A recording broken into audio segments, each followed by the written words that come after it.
close allies of Emmanuel Macron have threatened a no-deal Brexit unless Britain surrenders access to its coastal waters for French boats. French MEPs Nathalie Loiseau and Pierre Colescinde are pleading with European Parliament colleagues to vote down any trade deal unless EU fishermen are guaranteed continuous access to British waters and fish. In a leaked memo, the French politicians set out plans to issue a public threat to Boris Johnson as crunch negotiations get underway in Brussels. They wrote, "As the Brexit negotiations are coming to an end, there is a special need for signals of unity coming from all EU institutions, in order to strengthen the hand of our negotiator Michel Barnier and to ensure that a partnership agreement, if reachable, does protect the interests of our fellow citizens." French boats face a potentially devastating cut of fishing opportunities in Britain's fishing grounds after the end of the Brexit transition period in December. Ms. Loiseau is a former French Europe minister and a close confidant of President Macron, and Mr. Colescinde is chairman of the European Parliament's Fisheries Committee. The pair plan to publish an open letter,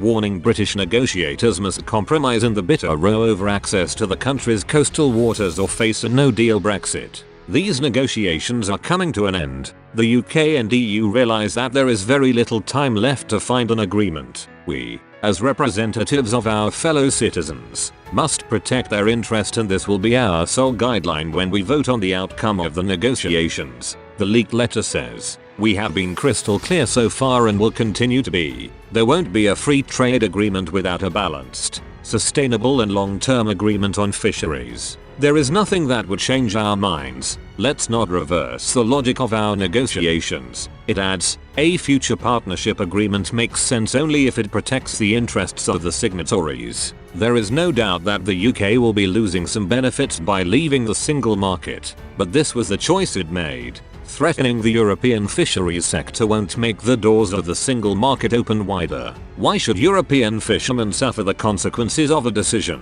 Brexit, they were not part of. The EU negotiating stance is simple and transparent: to protect the interests of EU citizens and businesses, by no means to undermine them. The fishery sector is no exception. France is said to be isolated in its push to maintain the bloc's hardline fisheries demands in the UK-EU trade talks. Michel Barnier, the bloc's chief negotiator, has encouraged European capitals to give him extra room to maneuver in order to reach a compromise with British counterpart Lord Frost. The Prime Minister's Brexit envoy is in Brussels this week for crunch talks ahead of a summit of European leaders, seen as the deadline to establish whether an agreement is doable.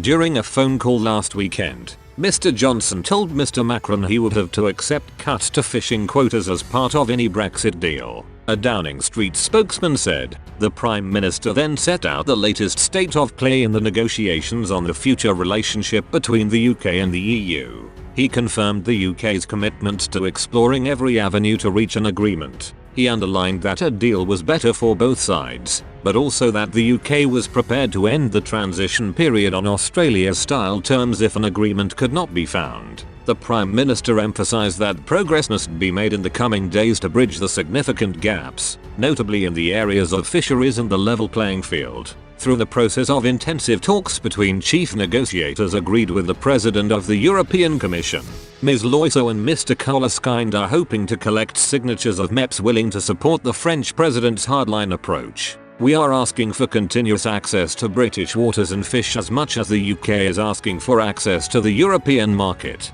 they told colleagues. In the final stretch, we, members of the European Parliament, say to our negotiator as to the heads of state and government, we stand ready to give our consent to an agreement. We stand ready, but not at any cost. The EU Parliament must first rubber stamp any UK-EU Brexit deal before it can enter into force.